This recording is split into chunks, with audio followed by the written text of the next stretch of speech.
ರಸ್ತೆ ಮಧ್ಯದಲ್ಲಿ ಕುಳಿತುಕೊಂಡು ಪ್ರತಿಭಟನೆ ಮಾಡಿದ ವಾಜರಹಳ್ಳಿ ಜ್ಯೋತಿನಗರ ಗ್ರಾಮಸ್ಥರು. ವಾಜರಹಳ್ಳಿ ಮುಖ್ಯ ರಸ್ತೆಯಲ್ಲಿ ಇಂದು ಬೆಳಿಗ್ಗೆ ಜೆಡಿಎಸ್ ಕಸಬಾ ಹೋಬಳಿ ಅಧ್ಯಕ್ಷರಾದ ವಿಎಚ್ ರಮೇಶ್ ಅವರ ನೇತೃತ್ವದಲ್ಲಿ ವಾಜರಹಳ್ಳಿ ಮತ್ತು ಜ್ಯೋತಿನಗರದ ಗ್ರಾಮಸ್ಥರು ವಾಜರಹಳ್ಳಿಯ ಮುಖ್ಯ ರಸ್ತೆಯಲ್ಲಿ ಕುಳಿತುಕೊಂಡು ಮಲಗಿಕೊಂಡು ಅಧಿಕಾರಿಗಳ ವಿರುದ್ಧ ಧಿಕ್ಕಾರ ಕೂಗುತ್ತಾ ಮತ್ತು ಶಾಸಕರ ವಿರುದ್ಧ ಆಕ್ರೋಶ ವ್ಯಕ್ತಪಡಿಸಿ ಬೃಹತ್ ಪ್ರತಿಭಟನೆ ನಡೆಸಿದರು.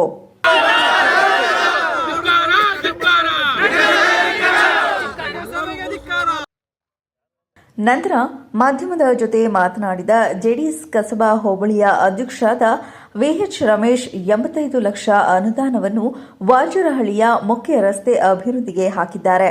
ಆದರೂ ಸಹ ಇಂದಿನವರೆಗೂ ಈ ರಸ್ತೆ ಅಭಿವೃದ್ಧಿಯಾಗಿಲ್ಲ.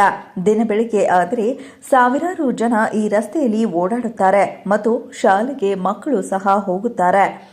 ಸಂಬಂಧಪಟ್ಟ ಅಧಿಕಾರಿಗಳಿಗೆ ಕೇಳಿದರೆ ಉತ್ತರವಿಲ್ಲ, ಸದಸ್ಯರುಗಳಿಗೆ ಕೇಳಿದರೆ ಉತ್ತರವಿಲ್ಲ. ನೆಲಮಂಗಲದಲ್ಲಿ ಎಲ್ಲಾ ಕಡೆ ರಸ್ತೆ ಅಭಿವೃದ್ಧಿಯಾಗುತ್ತಿದೆ, ಆದರೆ ವಾಜರಹಳ್ಳಿ ಮುಖ್ಯ ರಸ್ತೆ ಮಾತ್ರ ಅಭಿವೃದ್ಧಿ ಪಡಿಸುತ್ತಿಲ್ಲ. ರಾಜಕೀಯ ಉದ್ದೇಶದಿಂದ ಈ ತರಹ ಮಾಡುತ್ತಿದ್ದಾರೆ. ಇದು ಶಾಸಕರಿಗೆ ಮಾತ್ರ ಶೋಭೆ ತರುವುದಿಲ್ಲ. ರಾಜಕೀಯ ಸಮಯದಲ್ಲಿ ರಾಜಕೀಯ ಮಾಡಬೇಕು. ಗೆದ್ದು ಆದ ಮೇಲೆ ಎಲ್ಲರನ್ನೂ ಒಂದೇ ರೀತಿಯಲ್ಲಿ ಕಾಣಬೇಕು. ಅತಿ ಶೀಘ್ರದಲ್ಲೇ ವಾಜರಹಳ್ಳಿ ಮುಖ್ಯ ರಸ್ತೆಯನ್ನು ಅಭಿವೃದ್ಧಿಪಡಿಸಬೇಕು. ಇಲ್ಲದಿದ್ದರೆ ಮುಂದಿನ ದಿನಗಳಲ್ಲಿ ಉಗ್ರವಾಗಿ ಹೋರಾಟ ಮಾಡುತ್ತೇವೆ ಎಂದು ಆಕ್ರೋಶ ವ್ಯಕ್ತಪಡಿಸಿದರು. ಪ್ರತಿಭಟನೆ ರೋಡ್ಗೋಸ್ಕರ ಮಾಡ್ತಾ ಇದ್ದೀವಿ. ನಾವು ಹಲವಾರು ಸಲ ನಗರಸಭೆಗೆ ಹೋದೋ, ನಗರಸಭೆ ಅಧಿಕಾರ ಭೇಟಿ ಆದೋ, ಪ್ರತಿಯೊಂದು ಮಾಡ್ದೋ. ಇದು ನಗರೋತ್ಸವದಲ್ಲಿ 14 ಕೋಟಿ ದುಡ್ಡು ಬಂದಿದೆ. 14 ಕೋಟಿಲಿ ಎಲ್ಲ ಕಡೆ ಕೆಲಸ ಆಗಿದೆ. ಈ ರಸ್ತೆಗೂ 85 ಲಕ್ಷ ರೂಪಾಯಿ ಹಾಕಿದ್ದಾರೆ. ಈ ರಸ್ತೆ ಒಂದು ಯಾಕೆ ಮಾಡ್ತಿಲ್ಲ ಅಂತ ನಮಗೆ ಗೊತ್ತಾಗ್ತಾ ಇಲ್ಲ. ಸಂಬಂಧಪಟ್ಟ ಅಧಿಕಾರಿಗಳು ಕೇಳಿದ್ದೀವಿ, ಅಧ್ಯಕ್ಷರುಗಳು ಕೇಳಿದ್ದೀವಿ, ಇಲ್ಲೇ ಕೌನ್ಸಿಲರ್ ಕೇಳಿದ್ದೀವಿ, ಎಲ್ಲ ಕೇಳಿದ್ದೀವಿ. ಈಗ ನಮಗೆ ಬಂದಿರೋ ಮಾಹಿತಿ ಪ್ರಕಾರ 85 ಲಕ್ಷದಲ್ಲಿ 35 ಲಕ್ಷ ಕಡಿತ ಮಾಡವ್ರೆ ಅಂತ ಗೊತ್ತಾಗಿದೆ. ಏನು ಕಾರಣ ಅಂತ ಗೊತ್ತಿಲ್ಲ.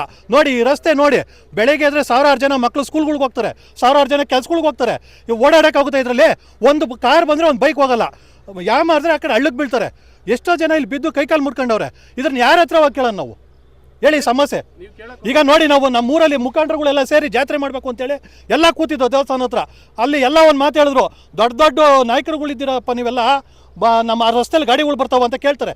ಜಾತ್ರೆ ಬೇಡ, ಕ್ಯಾನ್ಸಲ್ ಮಾಡಿ ಅಂತ ಬಂದರು. ಬರ್ರಪ್ಪ ಕೇಳೋಣ ಅಂತ ಹೇಳ್ಬಿಟ್ಟು ಕರ್ಕೊಂಬಂದು ನೋಡಿ ನಿಲ್ಸಿದ್ವಿ. ಇಷ್ಟು ನಮ್ಮ ಪರಿಸ್ಥಿತಿ ಇಲ್ಲಿ ಇವತ್ತು. ಈ ಸಮಸ್ಯೆ ಒಂದು 3-4 ವರ್ಷದಿಂದ ಇತ್ತು. ಅಂದರೆ ಮುಂಚೆ ಸಣ್ಣದಾಗಿತ್ತು, ನಾರ್ಮಲ್ ಆಗಿತ್ತು, ಏನು ಅಷ್ಟು ತೊಂದರೆ ಇರಲಿಲ್ಲ. ಈ ಒಂದು 3 ವರ್ಷದಿಂದ ತುಂಬ ತೊಂದರೆ ಇತ್ತು. ನಾನು 2023ರಲ್ಲಿ 85 ಲಕ್ಷ ರೂಪಾಯಿ ಈ ರೋಡ್ಗೆ ನಮ್ಮ ಶ್ರೀನಿವಾಸ ಮೂರ್ತಿ ಡಾಕ್ಟರ್ ಸಾಹೇಬ್ರ ಕೈಲಿ ಈ ರೋಡ್ಗೆ ಹಾಕ್ಸಿದ್ದೀನಿ. ಆಮೇಲೆ 5 ಮೋರಿಗೆ 5 ಕೋಟಿ ರೂಪಾಯಿ ಹಾಕಿದ್ರು. ಬೇಕಾದ್ರೆ ಅದೆಲ್ಲ ಫೋಟೋಸ್ ಅದೇ ಹತ್ರ ನಿಮಗೆ ಬೇಕಾದ್ರೆ ಕೊಡ್ತೀನಿ, ಚೆಕ್ ಮಾಡಿ. ಈ ಮೋರಿ ಮಾಡೋಕ್ಕೋಸ್ಕರ ನಾನು ಕೆಲಸ ಸ್ಟಾಪ್ ಆಯಿತು. ಆ ಮೋರಿ ಮಾಡ್ತಾರೆ, ಕೆಲಸ ಮಾಡ್ತಾರೆ ಅನ್ನೋಷ್ಟು ಎಲೆಕ್ಷನ್ ಬಂತು. ಎಲೆಕ್ಷನ್ ಬಂದಮೇಲೆ ಮೋರಿನೂ ಇಲ್ಲ, ರೋಡು ಇಲ್ಲ.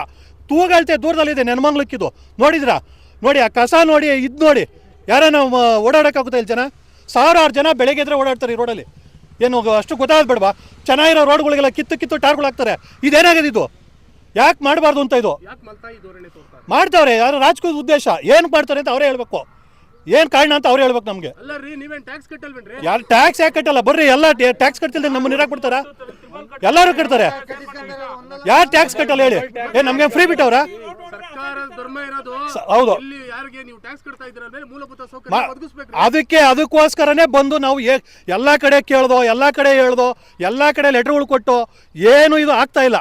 ಕೊನೆಯಾಗಿ ಇದು ಒಂದೇ ಪ್ರತಿಭಟನೆ ಅಂತೇಳಿ ಪ್ರತಿಭಟನೆ ಮಾಡ್ತಾ ಇದೀವಿ. ಸಂಬಂಧಪಟ್ಟ ಅಧಿಕಾರಿಗಳು ಬರಲಿ ಇಲ್ಲಿಗೆ. ಮೊಹಮ್ಮದ್ ಅಲೀಂ, ಚಾಮುಂಡಿ ನ್ಯೂಸ್, ನೆಲಮಂಗಲ.